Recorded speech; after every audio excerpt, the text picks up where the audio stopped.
డాడీయా? అవును అవును. ఎవరైనా ఆడపిల్లకి ఆట నేర్పిస్తారు, పాట నేర్పిస్తారు. నువ్వేంటయ్యా అరుపులు నేర్పించావు? మా నాన్న నాకేం నేర్పించాడు?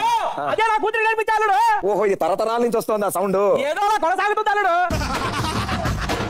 అల్లుడు సౌండ్ ఎంత స్మూత్ గా ఉంది. స్నానానికి వేడి నీళ్ళు పెట్టాను, వచ్చి స్నానం చేసుకోవాలి. నాకు వేడి నీళ్ళు వద్దతయ్యా, చన్నీళ్ళతో కానిచ్చేస్తాను. ఏమన్నా అల్లుడు? నాకు వేడి నీళ్ళు వద్దు, చన్నీళ్ళతో కానిచ్చేస్తా అంటున్నా. గట్టిగా మాట్లాడు అల్లుడు. నీలో నువ్వు మాట్లాడు కొనుక్కుంటే నాకేం వినపడుతుంది? ఇదేంటి మీ అమ్మ గొనుక్కుంటా అంటుంది? ఓహో ఇది అదా. నీకు చెవులెలా పోయాయి? నా పేరా బాబు సరస్వతి, ఆయన సరువు అని పిలుస్తాడు. అగరబత్తి కాదు. చెవులెలా పోయాయి? ఇవా కమ్మలా ఆర్డర్ ఇచ్చాడులే, రేపటికల్లా వచ్చేస్తాయి.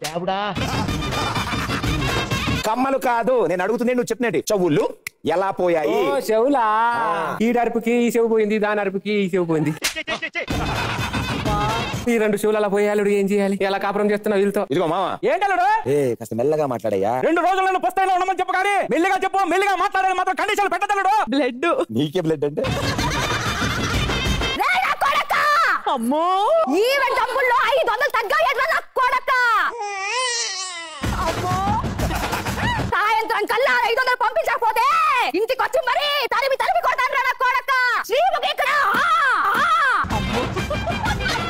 నీ అరుపులు వీధి కుల అరుపుల కంటే గట్టిగా వస్తున్నాయి. కాస్త మెల్ల మాట్లాడుకోవచ్చు కదా. నా కోపం వచ్చింది, నేను అలిగాను. ఓ ముత్యాలమ్మ, ఓ మురిపాలమ్మ, ఓ పున్నమి బొమ్మ, ఓ పుత్తడి బొమ్మ, ఓ రాములమ్మ రాములమ్మ.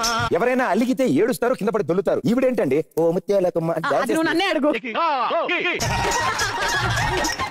అల్లుడు